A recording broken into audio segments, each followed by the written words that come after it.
Welcome to the Salmon Runs YouTube. Enjoy the video. You start by confirming prerequisites: active mobile data, good signal, and available data allowance. This prevents surprise throttling. Next, enable the mobile or personal hotspot in your phone settings.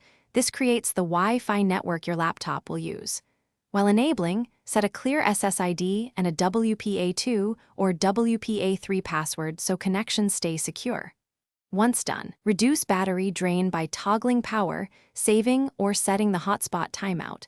These steps prepare the phone to serve internet. Now on your laptop, open Wi-Fi, find the phone SSID, and connect using the password you set.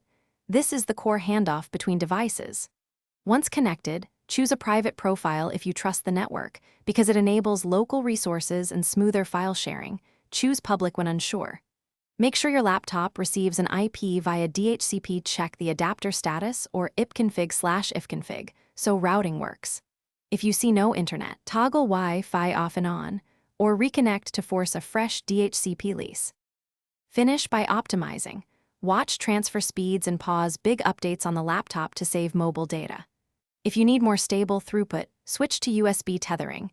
It uses a cable and provides lower latency, or use Bluetooth if you want to save power.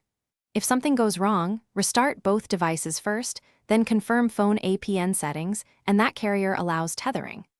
Once done, try toggling airplane mode for 10 seconds to reset radios. That often clears stubborn connection errors and restores internet access. Thanks for watching. Consider subscribing if we helped you.